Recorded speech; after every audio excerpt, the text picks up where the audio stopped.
Por favor, que tu palabra al abrirla nos bendiga, nos aliente, Señor, nos transforme, nos desafíe a lo que tú quieras. Te lo pedimos en Cristo Jesús. Amén. Les comparto, hermanos, que iniciamos una nueva serie de sermones este mes y cada mes habrá una serie especial. No se debe perder usted ninguno de ellos. Estudiaremos en los próximos 3 meses las 3 cartas de Juan. Por supuesto que la segunda y tercera solamente tendrán un sermón porque son cartas muy breves, pero la primera carta la predicaremos o la estudiaremos durante este mes y el que sigue, y un poquito del siguiente también. Pero iniciamos este mes con una serie que se llama Relaciones Saludables. Quiero que lean conmigo el texto bíblico que será nuestro texto de batalla durante todo este año al final de los cultos. Será una declaración que nos diremos unos a otros para alentarnos a esto de la salud en la vida. Es tercera de Juan, versículo 2, ¿lo leen conmigo? Amado, yo deseo que tú seas prosperado en todas las cosas y que tengas salud, así como prospera tu alma. Dice que tengas salud y luego que prospera tu alma, lo que significa entonces que cuando se refiere a salud, se refiere a lo físico, y como prospera tu alma, se refiere a salud entonces interior, así que podemos hablar de una salud integral, que es lo que nos deseamos unos a otros. Y en esta ocasión, en este mes, comenzamos con el tema de relaciones saludables. Y habré de predicar una serie de 4 sermones, no se debe perder, cada uno de ellos tiene relación con los demás, que se llaman, tal es nuestra teología, tales son nuestras relaciones. Este sermón se llama igual, pero al revés, la frase solamente, tales son nuestras relaciones, tal es nuestra teología. O dime cómo te relacionas y te diré en quién y qué crees. Podría decirse de esa manera. Y está basado en este primer mensaje, en Primera de Juan, capítulo 1, versículos 1 al 4. Pueden leerlo conmigo, por favor, si abren sus Biblias. Si no traen una Biblia, en la pantalla estará el texto también. Primera de Juan, capítulo 1, versículos 1 al 4. Me parece que nos habla de teología y relaciones humanas. ¿Ya lo tienen el texto? Bueno, está en la pantalla, lo leen conmigo, dice así. Lo que era desde el principio, lo que hemos oído, lo que hemos visto con nuestros ojos, lo que hemos contemplado y palparon nuestras manos tocante al verbo de vida, porque la vida fue manifestada y la hemos visto, y testificamos y os anunciamos la vida eterna, la cual estaba con el Padre y se nos manifestó. Lo que hemos visto y oído, eso os anunciamos, para que también vosotros tengáis comunión con nosotros, y nuestra comunión verdaderamente es con el Padre y con su Hijo Jesucristo. Estas cosas os escribo para que vuestro gozo sea cumplido. Amén, Señor, gracias por tu palabra, bendícenos por ella, te lo pedimos en Jesús. Amén. No parece una carta. Déjeme hacer una introducción que va a servir para todos los demás sermones de estos meses, de hecho. Déjeme hacer una introducción que es importante, es útil. Esta no parece una carta, no tiene una introducción y doxología. No comienza diciendo a todos los fulanos de tal, no sé qué. No termina diciendo y salúdame a Perengano y tráeme el capote que dejé no sé dónde. No dice cosas así. Sin embargo, sí es evidente que se trata de una carta escrita por un pastor a sus ovejas, porque hay intimidad en su discurso, si hay cosas muy personales, aunque no como en una carta, pero sin duda se trata de una exhortación de un pastor a sus ovejas. Probablemente no tiene estas cosas personales que tiene una carta, porque en realidad quería que se leyera en todas las iglesias de Asia Menor, en donde estaban sus ovejas, en donde este hermano apóstol había predicado. El escrito, déjeme decir una cosa más, surge en una etapa de la iglesia que es de segunda o tercera generación de creyentes. Usted y yo sabemos que Juan es el discípulo que más permaneció vivo después de la muerte del Señor, es decir, fue el último posiblemente de los apóstoles que murió. Así que él escribió y se desarrolló y ministró en la última parte del primer siglo. Seguramente en su época ya en las iglesias había cristianos de segunda y tercera generación. Ya no eran personas recién convertidas, eran cristianos de segunda y tercera generación. Y ya estaba pasando en la iglesia situaciones difíciles como las que el Señor Jesucristo había profetizado. En Mateo 24 el Señor Jesucristo había dicho, y muchos falsos profetas se levantarán y engañarán a muchos, y por haberse multiplicado la maldad, el amor de muchos se enfriará. También el apóstol Pablo había advertido que muy seguramente dentro de la misma congregación incluso habría situaciones difíciles de torceduras de la doctrina y demás. Y el apóstol Pablo escribió muy seguramente a las mismas iglesias estas palabras. Porque yo sé que después de mi partida entrarán en medio de vosotros lobos rapaces que no perdonarán al rebaño. Y de vosotros mismos se levantarán hombres que hablen cosas perversas para arrastrar tras sí a los discípulos.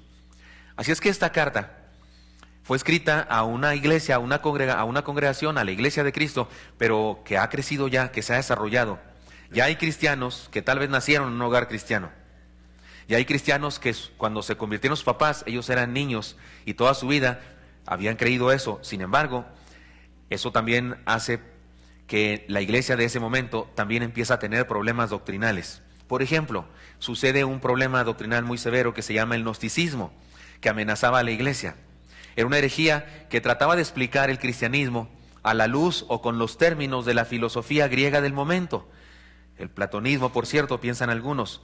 Para ser breves, déjenme decirles algunas herejías que enseñaban los gnósticos y que cuando leemos las cartas de Juan, evidentemente Juan está tirándole a esas doctrinas heréticas. Por ejemplo, ellos creían que era imposible que Dios se hiciera hombre, se hubiera hecho hombre. Decían, eso es imposible. Negaban la encarnación. Al negar la encarnación, unos decían, entonces Cristo no era humano.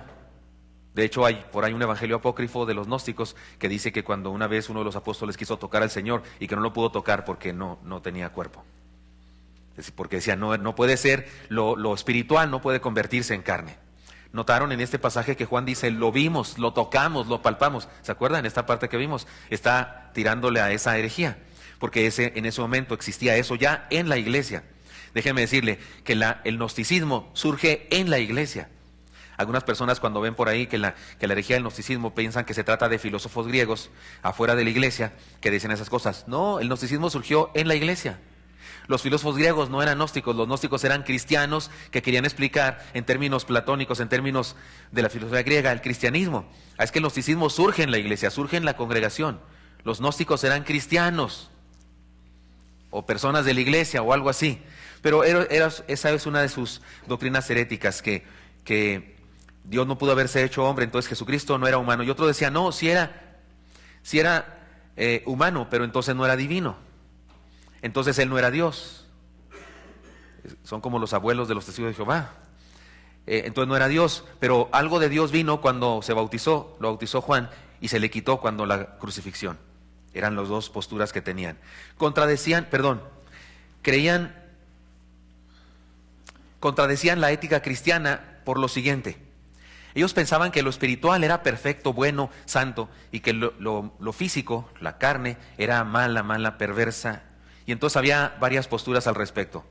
Unos decían, hay que golpear el cuerpo, hay que someterlo, porque es como una bestia que se revela y no sé qué. Y entonces tenían una actitud ascética, como la de los monjes. Tenían la intención de irse a vivir separados y no sé qué. Algunos pensaban eso.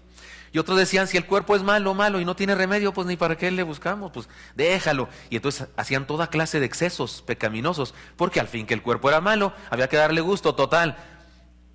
Algún día se iba a destruir y no había problema.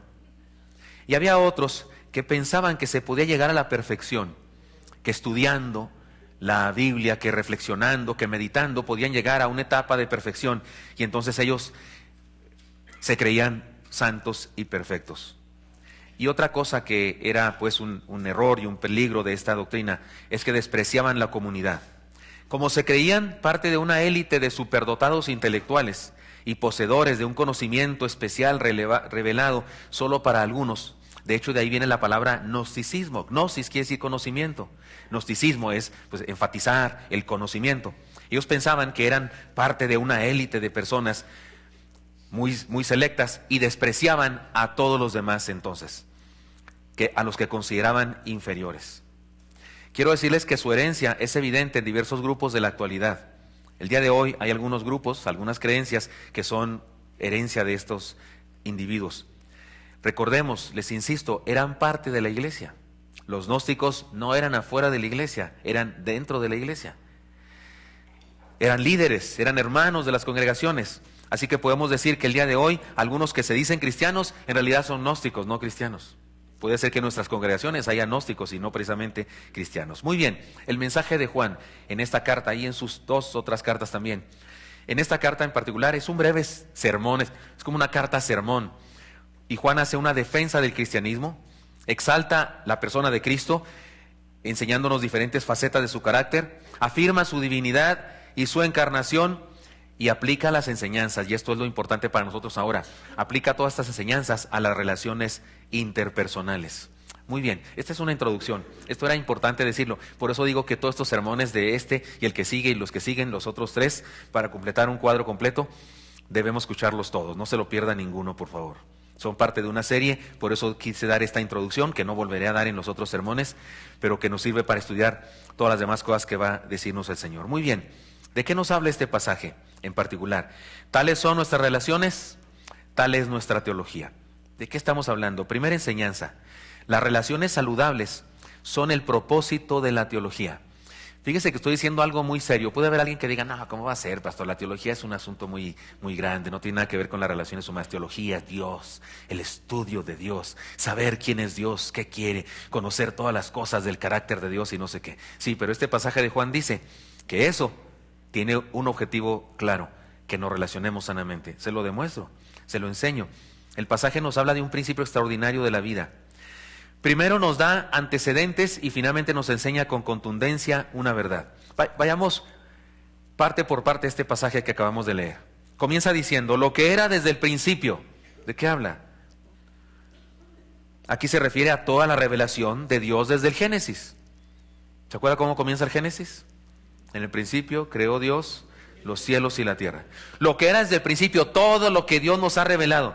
¿Qué es la revelación? La revelación es la iniciativa de Dios de darse a conocer a sí mismo a los seres humanos a través de diversas cosas. Por ejemplo, a través de la creación, se le llama a eso la revelación natural o la revelación general, porque todo ser humano la recibe. Todo el mundo puede ver el sol o sentir el sol y el aire y la luna y etcétera, etcétera.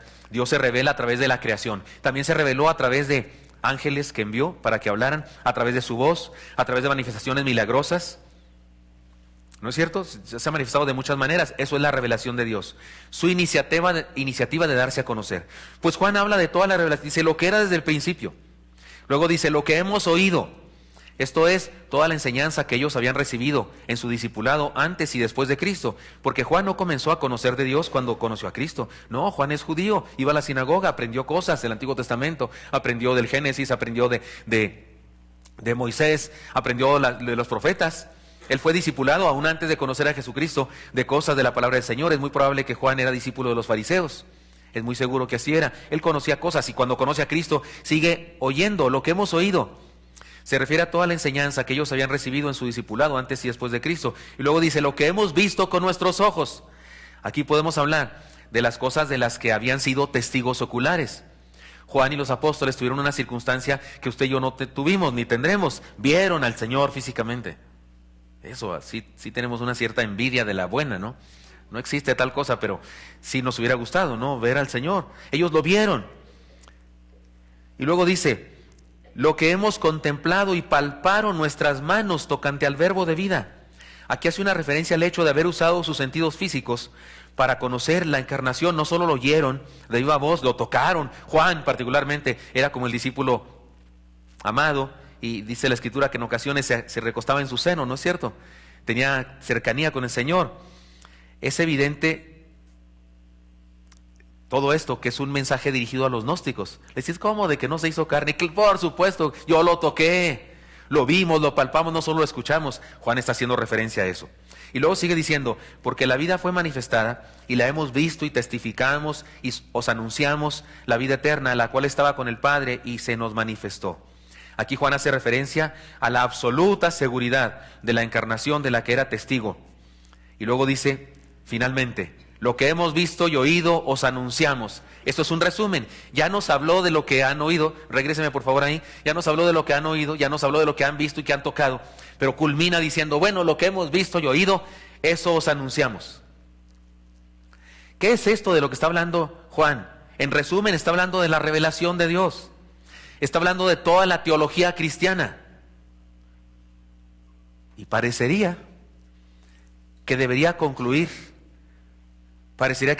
todo eso que les dijimos, todo eso que les anunciamos, todo el conocimiento de Dios acumulado por siglos, debe servirnos para hacer una tesis doctoral y entonces graduarnos y que nos feliciten y que nos muevan el birrete. ¿Se llama birrete? Parecería que debería decir eso, pero miren lo que dice. A mí me emociona. Miren lo que dice. Mire el para qué que nos da. Nos habla de la revelación de Dios, la teología cristiana, y nos da un para qué. Lean conmigo el para qué, por favor. Para que también vosotros tengáis comunión con nosotros. Y nuestra comunión verdaderamente es con el Padre y con su Hijo Jesucristo. ¿No le parece interesante, extraordinario? Todo lo que has oído, todo lo que sabemos, Génesis, Éxodo, Levítico, Número, Deuteronomio, Dios apareciéndose, Dios hablando a Moisés, a Abraham preparando un desayuno para Dios. ¿Se acuerdan cuando preparó un desayuno y esas cosas? Todo eso, todo lo que sabemos, todo lo que me enseñaron en la sinagoga, todo lo que sé acerca de Dios, quién es y qué quiere, todo lo que vimos en Cristo encarnado, lo tocamos, palpamos, escuchamos enseñanzas, todo tiene un propósito: que tengamos comunión unos con otros. No es grave. ¿Ustedes qué? ¿Es tan importante la comunión? Al parecer sí, mucho. ¿No es extraordinaria esta idea?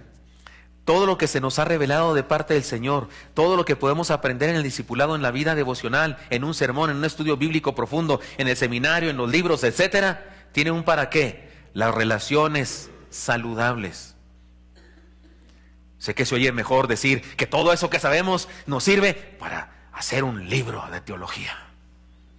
Todo eso sirve para escribir en mi muro cosas muy elegantes, inteligentes y profundas de la teología. No, dice que todo eso es para que me relacione sanamente con los demás. La revelación de Dios nos fue dada para hacernos capaces de amar y relacionarnos sanamente con otros. Estudiar la palabra tiene como objetivo que aprendamos a perdonar y ser perdonados. Conocer la verdad tiene como fin que sanemos nuestra manera de relacionarnos. Déjeme decirlo otra vez, estoy diciendo lo mismo con diferentes frases. Estoy diciendo exactamente lo mismo, pero con diferentes frases. Teología verdadera se muestra en nuestra sana integración a la comunidad de fe. La teología verdadera se muestra en nuestra sana integración a la comunidad de fe. Hay personas que leen mucho, que les encanta así meditar y no sé qué, y no se hablan con nadie, no se juntan con nadie, más que con otros igual de gnósticos, porque en realidad eso es gnosticismo, y eso no es teología, eso no es teología. Tener comunión solo con un grupo de amigos, elitismo, nos hace gnósticos, no cristianos. Leer mucho, estudiar mucho, manejar muchos conocimientos no es nada si no nos ayuda a sanar nuestras relaciones interpersonales. No sé nada si no me sé relacionar con los demás. Conocer a Dios es relacionarnos con Él y como consecuencia con los que nos rodean. Esto que dice Juan en esta carta es impresionante. A mí me causó una gran impresión cuando leí este principio de esta carta y entendí estas cosas. Lo que era desde el principio, lo que hemos oído, lo que nos enseñaron, lo que palpamos, todo eso termina diciendo él: para que tengamos comunión ustedes con nosotros, nosotros con ustedes, y nuestra comunión es con el Padre. Me parece impresionante esta verdad. Conozcamos a Dios de verdad y sanemos nuestras relaciones. Primera enseñanza de este mensaje que se llama tales son nuestras relaciones, tal es nuestra teología. Primera enseñanza: las relaciones saludables son el propósito de la teología. Insisto, las relaciones saludables son el propósito de la teología. Si usted y yo estudiamos teología, ¿quién es Dios? ¿Qué quiere? ¿Cuál es el carácter de Dios? ¿Cómo se llama Dios? Porque en la Biblia hay muchos nombres de Dios que nos ayudan a conocer su carácter. En el Antiguo Testamento los nombres de Dios son su carácter. El Shaddai, el Todopoderoso, ¿no es cierto? El Rafael, el sanador, el proveedor, Él es mi bandera, el protector, el torre fuerte, roca de ayuda. Son nombres de Dios en el idioma hebreo, pero hablan de quién es Dios y cómo se relaciona con nosotros. Todo eso, saber quién es Él y qué quiere, tiene un resultado en mi vida: que me relaciono sanamente con los demás, que me hace mejor persona. Así que, hermanos, conozcamos a Dios de verdad y sanemos nuestras relaciones. Segunda enseñanza: las relaciones saludables son expresión práctica y evidencia de la fe. Son expresión práctica y evidencia de la fe. en este mensaje, los puntos del mensaje son como los poemas hebreos. Déjenme confesarles algo. Son como, preparé este sermón como los poemas hebreos. Los poemas hebreos no usan rimas, como nosotros en español, que se bajó del camión, el sangrón, cabezón, algo así, ¿verdad? En la poesía hebrea decían frases y luego decían otra igual, pero que explicaba la primera. He compartido eso en varias ocasiones. El Salmo 1 es el más claro de todos. Bienaventurado el varón que no anduvo en consejo de malos, ni estuvo en camino de pecadores, ni en silla de escarnecedores asentado. Dice la misma cosa 3 veces con diferentes poemas, ¿no? Con diferentes metáforas, ¿no es cierto? Pero es lo mismo. Qué bueno que no se junta con los perversos, que no se sienta con los malosos, que no platica con los, los malvados. Dice la misma cosa 3 veces. Así le voy a hacer yo. Los puntos son el mismo, nomás que dicho de otra manera, para explicar el anterior. Así es que este segundo punto es este. Las relaciones saludables son expresión práctica y evidencia de la fe. Ahora desglosemos y analicemos lo que dice Juan respecto a las relaciones. Primero nos dice que se trata de una relación intensa, porque habla de comunión. Y esa comunión de nosotros es primeramente con los testigos oculares de la encarnación. Lean conmigo el texto como dice: para que también vosotros tengáis comunión con nosotros. Juan dice para que también, en referencia a todo lo que nos ha dicho antes. ¿Qué nos ha dicho antes? La revelación, la teología, todo el conocimiento vivencial de él y los apóstoles. No habla solo de la comunión entre hermanos, también nos habla de la comunión histórica que existe entre creyentes de todas las edades. Como si Juan dijera: mire, nosotros tenemos comunión con Moisés y con Abraham porque estudiamos eso, porque nos fue revelado eso y adquirimos conocimiento desde el principio. Pero ahora ustedes también tienen comunión con nosotros y con todo aquello que tenemos. Así que nos habla de una comunión, no solo entre nosotros, sino una comunión histórica que existe entre creyentes de todas las edades. Así que la comunión de la fe es una experiencia que nos une con los escritores sagrados, con los héroes y con todos los que han creído y han dejado huella en la fe. ¿Cuánto más podemos tener comunión con los que han creído y comparten la vida en este momento histórico, con los contemporáneos? ¿Nunca se ha sentido usted unido y hermanado con Pablo? Cuando Dios le dijo: bástate mi gracia. ¿Alguien se ha sentido así? ¿Le ha pedido a Dios que le quite algo y Dios no se lo ha quitado? ¿Y ha sentido que Dios le dijo: bástate mi gracia, como a Pablo? ¿Sí? ¿Se ha sentido usted? ¿Cuántos han sentido eso? Entonces usted ha tenido comunión con el apóstol Pablo. Tal vez usted alguna vez se ha sentido identificado con, no sé, con David enfrentando a un gigante. Su gigante también medía 3 metros y no era un basquetbolista, no, era una cuenta en el banco, era una deuda. ¿Alguien se ha sentido así enfrentando a un gigante? Que dice: no, tengo miedo. Y se hizo famoso en el internet.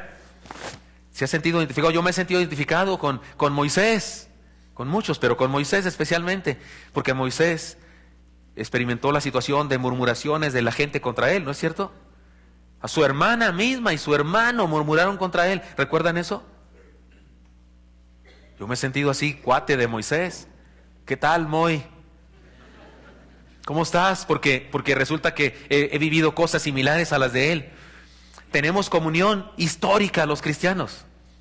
Y de eso nos habla el hermano Juan. Porque otras personas comparten experiencias con nosotros, el conocimiento de Dios con nosotros. Pero se trata de una comunión que tiene su base en Dios. Dice Juan: y nuestra comunión verdaderamente es con el Padre. O sea que nos reunimos por una razón fundamental, más alta y más profunda que la coincidencia de gustos, ideas, raza, idioma, etc. Nos unimos porque coincidimos en una experiencia trascendente. Tenemos comunión con Dios, nuestro Padre. No sé si usted ayer estaba orando por el hermano Nacho Ambriz, que está en nuestra iglesia. Ayer ganó su equipo. Gracias por sus oraciones. Yo sí oraba por él. Intensamente. Por Nacho, por supuesto. Pero a lo mejor usted oraba por el otro, porque usted es de La Laguna, yo qué sé, y estaba pidiendo porque jugó contra el Santos. Y usted es de los que dice que la Biblia dice: sed santos. Y entonces cree que hay que irle a ese equipo. Pero aquí Nos une algo más alto que la coincidencia de gustos y aficiones. Nos une algo más alto que el hecho de raza, idioma y cosas. Nos une la trascendencia de creer en Dios. Tenemos comunión con Dios nuestro Padre, así es que se trata de una comunión muy intensa, histórica, trascendente, y también se trata de una comunión que tiene su origen en la salvación, dice el hermano Juan, y con su Hijo Jesucristo. Es interesante que no menciona al Espíritu Santo en este punto, pero más adelante nos dirá que por el Espíritu permanecemos en Él. Por ahora nos hace ver que podemos relacionarnos saludablemente gracias al Hijo, es decir, gracias a quien hace posible la salvación. Así que, hermanos, no podemos olvidarnos de una cosa muy importante de la teología cristiana a la que hace referencia Juan. Él dijo lo que era desde el principio. ¿Se acuerdan? Lo que era desde el principio. Ahora, vayamos al principio, vayamos al mero principio. Y permítanme hacer una reflexión de lo que pasó en el principio con respecto a conocer a Dios y con respecto a las relaciones humanas. Porque es probable que usted ahora está batallando con esta idea. ¿No está exagerando el pastor? Aquello de que toda la teología, todo el conocimiento de Dios tiene que ver con que nos llevemos bien unos con otros. ¿No estará exagerando? Bueno, déjeme se lo digo todavía más claramente a la luz de Génesis 1, 2 y 3.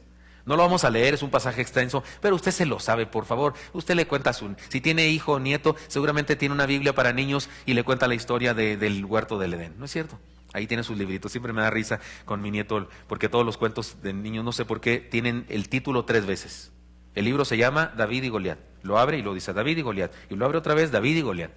Mi nieto le da mucha risa y le encanta que lo diga 3 veces, tal como está ahí, porque no entiendo por qué aparece tantas veces el título, pero usted seguramente ha leído muchas veces Adán y Eva, Adán y Eva, Adán y Eva. Y ha contado la historia completa, se la sabe, entonces solamente meditemos en lo que ya sabemos. ¿Qué nos dice el principio? Porque Juan habla del principio. ¿Qué nos dice? Lo siguiente: el ser humano, o sea Adán, tenía comunión con Dios. ¿Sí? ¿Están de acuerdo conmigo? Vamos diciendo amén a todo lo que sea así. ¿Sí? ¿Cierto? Amén. Su comunión con Dios le permitía tener comunión sana con su semejante. Nomás había un semejante, Eva. Y con la creación, el huerto. ¿Sí? Se llevaba de cuartos con Eva. ¿Sí? Cero problemas. Que tu mamá, que tu tía no existían. Sí, o sea, era lo padre. Pues cómo iba a tener problemas. No había suegra, no había problemas, claro. ¿Sí está bien? No había exnovia, nada de eso. O sea, perfecto todo, muy bien. Su comunión con Dios le permitía tener comunión con su semejante, que era Eva, y con la creación, el huerto. Todo era gratis ahí, todo crecía súper. Tercero, su comunión con Dios, con su esposa y con la naturaleza le permitía una sana relación consigo mismo. No se avergonzaba de nada, andaba desnudo y no se avergonzaba. ¿Cierto o no es cierto? Este estado de salud en las relaciones le permitía vivir a plenitud. El tipo estaba feliz. ¿Sí? No tenía celular, ni iPad, ni computadora, ni carro, ni cable, ni televisión por cable. Y se la pasaba a todo dar. No parecía necesitar nada. Y eso que no tener celular sí es una desgracia. Pero él pensaba que estaba perfecto, porque estaba. Estoy bromeando, por supuesto, de esto que hemos creado nosotros. Pero aquí viene la cosa. Cuando el ser humano, o sea Adán, quebranta su relación con Dios, quebranta también su relación con su semejante, con Eva, con la naturaleza y consigo mismo, porque se inicia su depravación. ¿Amén? ¿Están de acuerdo? Viene Dios al huerto y está escondido. ¿Dónde estás, Adán? ¿Y por qué te escondiste? La vieja esta. La mujer que me diste. Y luego la maldición, dice Dios, la tierra producirá cardos, espinas, ¿se acuerdan de eso? Y ya no será rica como siempre, y ahora tendrás que extraer su riqueza con el sudor de tu rostro. No dice frente, dice rostro. Y luego estaban desnudos, se avergonzaban, estaban escondidos. Perdió su comunión con Dios y por lo tanto con su semejante, por lo tanto con la creación y por lo tanto consigo mismo. Ya no está a gusto ni consigo mismo, ahora se avergüenza de su mismo cuerpo. Así que podemos decir que la perdición, la caída, es justamente la ausencia de comunión con Dios y como consecuencia, ausencia de comunión o quebrantamiento de comunión con los demás. ¿Estoy siendo claro? Por supuesto que esto de la teología y las relaciones humanas, por supuesto que es importantísimo. Luego entonces, la salvación, la restauración de nuestra relación con Dios, con nuestros semejantes, con la creación y con nosotros mismos, es lo mismo. La salvación es la restauración de nuestra relación con Dios, es la restauración de mi relación con los semejantes, es la restauración de mi relación con la creación, es la restauración de mi relación conmigo mismo. Ya no tengo vergüenza de mí mismo. Ahora estoy contento porque soy hijo del Rey. ¿Puede darse cuenta de lo importante de esto? Si hemos creído, tenemos comunión con la comunidad de fe. Si hemos creído, tenemos comunión con la comunidad de fe. Voy a usar otra vez el paralelismo hebraico, voy a decir lo mismo muchas veces de diferentes maneras. Si somos salvos, experimentamos salud en nuestras relaciones interpersonales. Esos cristianos que se la pasan del chongo con todo el mundo, que a todo el mundo le hacen caras, que todo el mundo les engenta, que no, es que esto y esto y lo otro, es que no me comprenden, es que no me valoran, es que no sé qué. Pues ahorita voy a decir algo más grave de eso. No es así la vida cristiana. Es más, la imposibilidad, la incapacidad o la indisposición de relacionarnos saludablemente con otros puede ser una evidencia de inconversión. ¿Está claro esto? Es grave, pero está claro. Ahora yo sé que hay gente así muy, que parecen, ¿cómo le diré? Que parecen castañuelas, que les encanta la alegría y se relacionan con todos y no sé qué. Y yo sé que hay gente así, más seriesota, más... Yo digo que soy de esos, ¿verdad? Algunos de ustedes no me creen, pero yo soy de esos. Si no fuera pastor, sería mi personalidad muy diferente, porque yo soy así medio serio, medio tímido, medio solitario, de verdad. A mí me gusta mucho la soledad, disfruto mucho la soledad. En casa ya les he contado, todo el mundo cree que en casa siempre estoy contando chistes y no sé qué, mi esposa riéndose, mis hijos. No, estoy serio, me tienen que decir, papá, di algo. Porque todos están platicando ahí de cosas y yo estoy muy serio pensando, alucinando, no sé qué, o pensando en un texto bíblico, alguna cosa, preparando mis sermones a media comida, y no debo preparar los sermones a media comida, ¿verdad? Debo estar en comunión. Yo sé que habemos personas de diferentes maneras. Hay personas que son como un arroyo rumoroso, siempre está sonando, y hay personas que son como el mar muerto, silencio.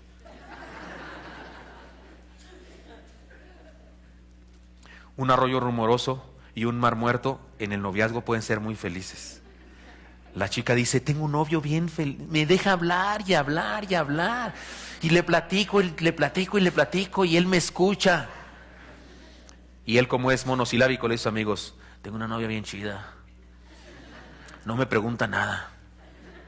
Nomás ella habla y cuando se calla le echo a andar con otra pregunta y se agarra otra media hora. Nomás que en el matrimonio puede convertirse en un infierno. Porque ella dice, estoy casada con alguien que no conozco, no sé nada de él, no sé qué le gusta, no sé qué no le gusta, nunca me habla. Y él dice, estoy harto de esta, no sabe nada de mí y yo sé de todo de ella. Sé que hay diferentes tipos de personalidades, yo sé eso. Así es que no habla aquí de carácter, de forma de ser, de herencia, de educación. No, habla de disposición para las relaciones interpersonales. Una cosa es que yo sea serio o que sea tímido o que no sea tan así, tan castañuela y que me encante. Hay gente que se relaciona con todo el mundo, no es amigo de 1500 personas, claro, es muy superficial. Y hay gente que no es amigo de 1500 personas, es amigo nomás de 2.5, pero de esos 2.5 es muy amigo, hasta la muerte. Somos diferentes, pero esto habla de apertura del corazón para relacionarte, para aprender, para ser conocido y conocer a otras personas más allá de nuestra propia personalidad. Por eso digo, la imposibilidad, la incapacidad o la indisposición de relacionarnos saludablemente con otros puede ser una evidencia de inconversión. Así que, hermanos míos, experimentemos la salvación y sanemos nuestras relaciones. Mire varias enseñanzas que nos ha dado entonces este pasaje. Las relaciones saludables son el propósito de la teología. Y en segundo lugar, las relaciones saludables son la expresión práctica y la evidencia de nuestra fe. Y finalmente, las relaciones saludables son el éxito de la vida cristiana. Las relaciones saludables son el éxito de la teología cristiana. Juan culmina esta disertación con una maravillosa verdad. ¿Pueden leer conmigo esta frase que escribe Juan? Estas cosas os escribimos para que vuestro gozo sea cumplido. Como si nos dijera, y les decimos todo esto para que sean felices. O tal vez como si nos dijera, les enseñamos todo lo que les enseñamos para que tengan una vida plena. O como si nos dijera, les discipulamos para que estén satisfechos y llenos de gozo. No lo escribí pero como si nos dijera, para que no anden arrastrando la cobija de amargositos, amargados y amargantes. Eso no lo escribí, pero debí haberlo puesto aquí también. Es decir, hermanos míos, no hay cristianismo sin relaciones saludables. No hay cristianismo sin relaciones saludables. Déjeme culminar estas enseñanzas diciendo lo siguiente. Las relaciones saludables con la familia, la comunidad de fe y otros seres humanos son parte del paquete de la salvación. Así como el quebrantamiento de las relaciones interpersonales fue parte del paquete de la perdición. Adán pierde su relación con Dios y pierde su relación con sus semejantes y pierde su relación con la creación y quebranta su relación consigo mismo incluso porque se avergüenza.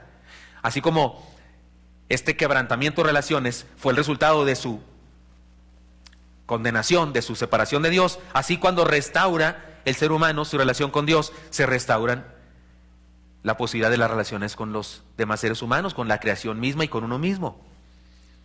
La vida abundante que el Señor nos ofrece incluye las sanas relaciones. La vida abundante que el Señor nos ofrece incluye las sanas relaciones. No solamente el mar de cristal y las calles de oro, que también está incluido. Se incluye que en esta tierra, antes de que lleguemos a las calles de oro y el mar de cristal, nos relacionamos sanamente con los demás. Mientras llegamos, de eso habla Juan, vuelva a leer el texto si no me cree. Todo lo que ha sido desde el principio, lo que hemos oído, lo que hemos aprendido, lo que les dijimos, lo que palpamos, todo eso, dice, sirve para que tengamos comunión. Ustedes con nosotros y todos juntos con el Padre y con el Hijo. Así que la vida abundante de la que el Señor nos ofrece, incluye sanas relaciones. La vida se completa con las relaciones interpersonales saludables. Vuestro gozo se ha cumplido. Está hablando de una situación de que las cosas estén completas, enteras, hechas, maduras, en su punto. Todo está en su punto, de eso habla. Mientras que las relaciones, ¿qué sigue?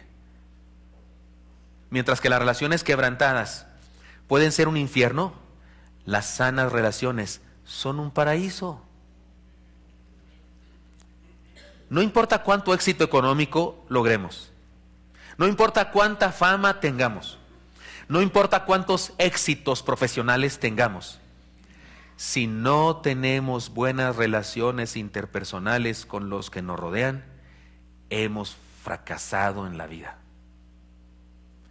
Estoy escribiendo, sí les platicé a algunos de ustedes que la Casa Justa de Publicaciones me pidió que escribiera un libro sobre el liderazgo porque fui a dar unas conferencias allá y les gustaron a ellos y quieren que escriba eso en un libro y lo estoy escribiendo. Y hay una enseñanza que me gusta mucho pensar en ella y disfrutarla, que es la siguiente. Creo que no es lo mismo tener fans que tener discípulos.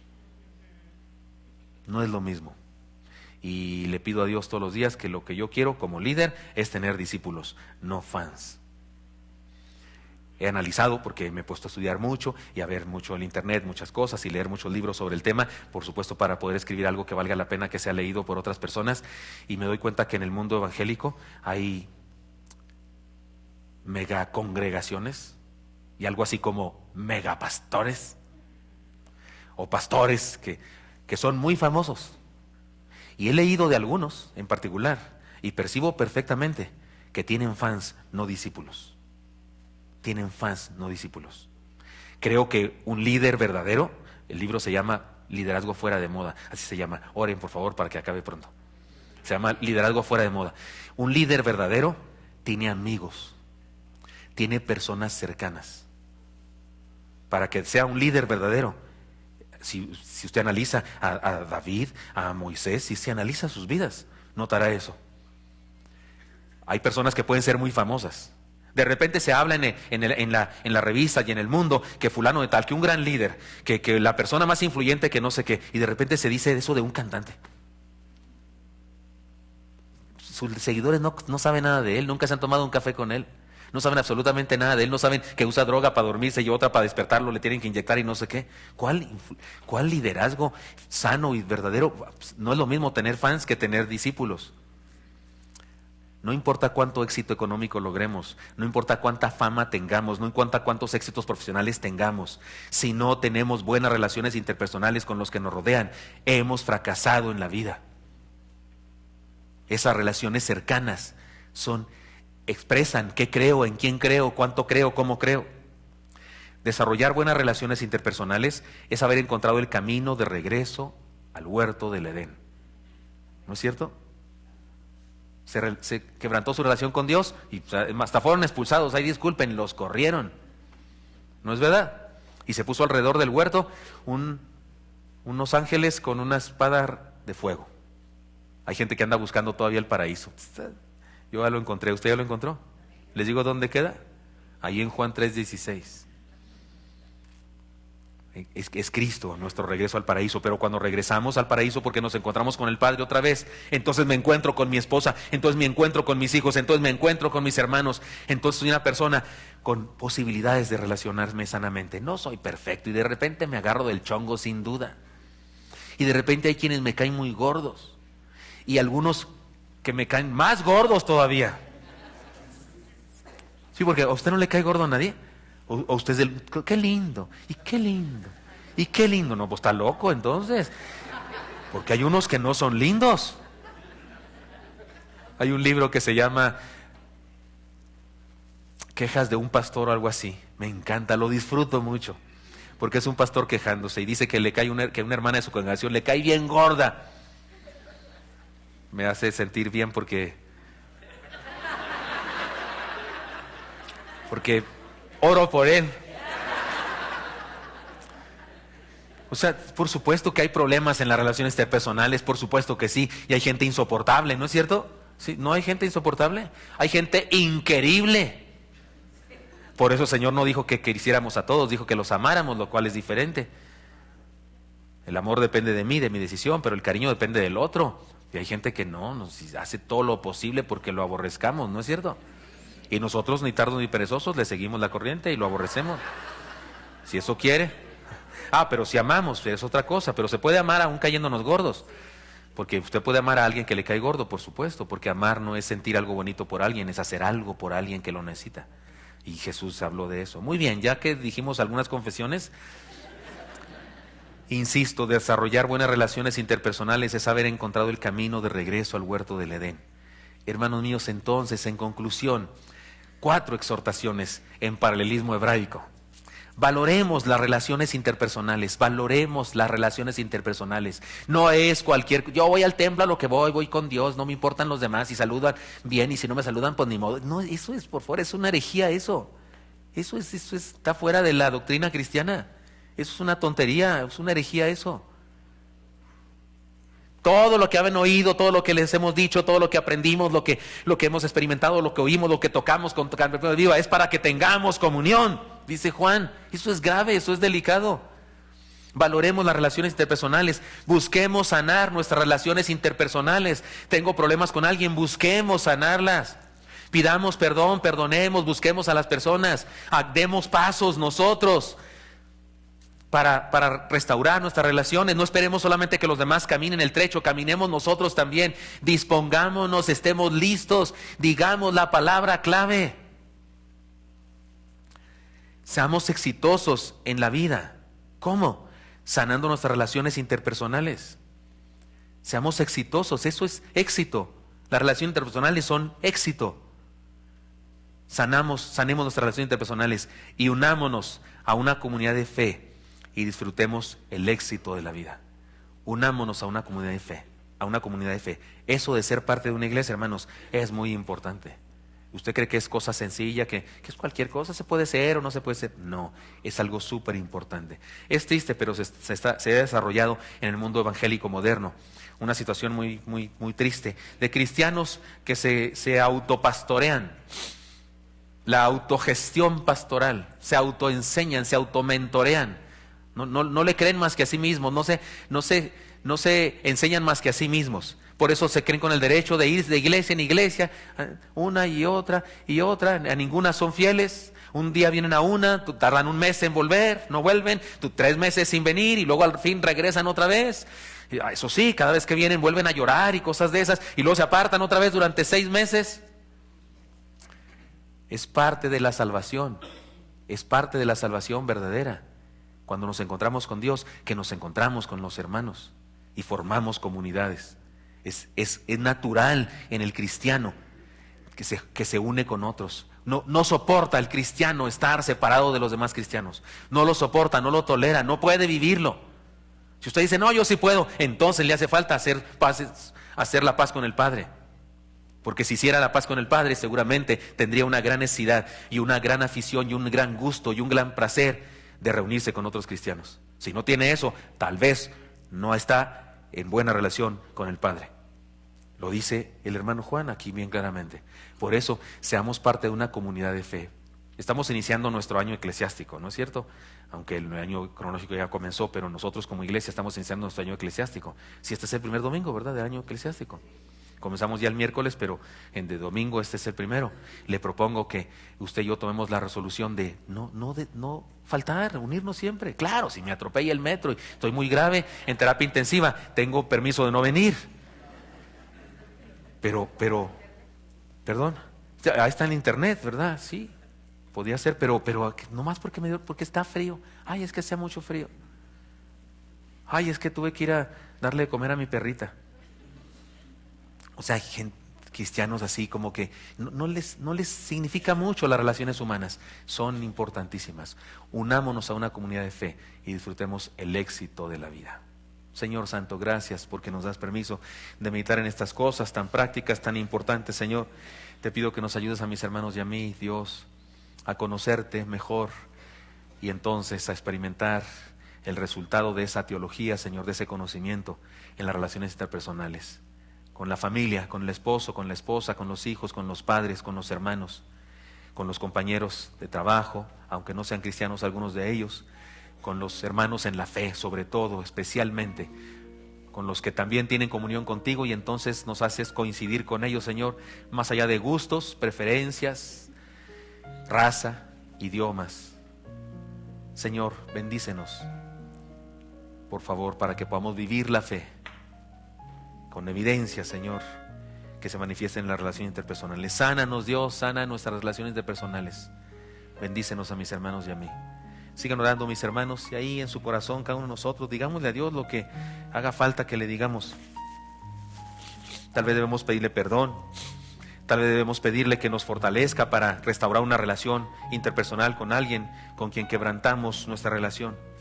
Tal vez debemos pedirle valor para ir a algún lugar y decir, perdóname. Tal vez debemos pedirle fuerza para poder decirle a alguien, te perdono. Tal vez debemos pedirle que nos sane porque somos espinositos, porque somos pedantitos, sangroncitos, amargositos o amargositas y de repente se nos dificulta relacionarnos con otros. Somos gente difícil. Solamente a nuestro modo aceptamos que se hagan las cosas y tenemos problemas. Y tal vez necesitamos sanar y podemos pedirle al Señor, Señor, bendíceme. Quiero ser parte de tu iglesia, parte integral de tu iglesia. No solo asistir, integrarme. Tal vez usted y yo, hermano, debemos pedirle al Señor que nos dé la sabiduría para unirnos a un grupo celular, a una clase del instituto, a un departamento donde tener comunión con otros cristianos y desarrollar la vida cristiana. Lo que sea, digámoselo al Señor. Señor, escúchanos por favor y bendícenos a mis hermanos y a mí. Te lo pedimos en Cristo Jesús. Amén.